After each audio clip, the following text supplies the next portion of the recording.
Hello guys, তারপরটা দেখি না এটা মাসুদ আছে দিছি সবাই মিলে দেখবে না ফাইনালি আমাদের সামনে খাবার চলে আসছে।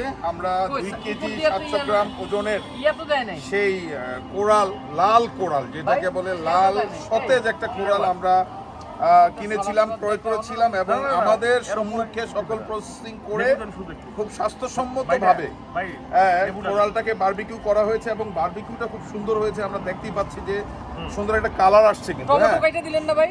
তো এখন আমরা এটা খাওয়ার জন্য সবাই প্রস্তুত। আর এই বড় মাছটা যে যারা যেভাবে প্রক্রিয়া করেছে আমার কাছে খুবই ভালো লেগেছে এবং আমার কাছে মনে হয়েছে খুব টেস্টি এবং ইয়াম্মি হবে। আমি একটু টেস্ট করে দেখি, আমি আর লোভ সামলাতে পারতেছি না। বিসমিল্লাহির রহমানির রহিম।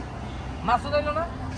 ওয়াও, জাস্ট ওয়াও, অসাধারণ টেস্ট। এখন বিষয়টা হচ্ছে যে আমরা কেন ভাই না থেকে ব্লগ দিয়ে কইতেছেন? না না না না ব্লগ দেখে আসলে আমরা তো ওরকম বড় লেভেলের ফুড ব্লগার না, ফুড রিভিউয়ার না। আসলে আমি আমার শখের বসে মাঝে মাঝে আমার অনুভূতিগুলো আমার বন্ধু বান্ধবের সাথে শেয়ার করার চেষ্টা করি। তো বিষয়টা হচ্ছে যে আসলে আমার সাথে এবার এমন কিছু লোক আসছে যে আমি আসলে কিছু করতে চাইলেও করতে পারি না। হ্যাঁ, তো আসলে খাবারটা খুবই টেস্টি। আমি আবার একটু খেয়ে দেখি। হ্যাঁ, অনেক ব্লগার ওয়াও, জাস্ট ওয়াও। আমরা আসলে খাবো, আমরা সরিতে পারতেছি না।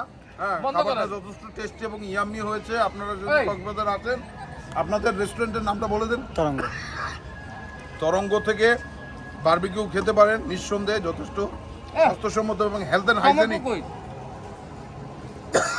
ভাবে মাছটাকে প্রসেসিং করা হয়েছে এবং একটা সালাদ চলে আসছে এবং এই রেস্টুরেন্টের যে মানে পপুলার রুটি, সেই রুটিটা আমাদের হাতে চলে আসছে।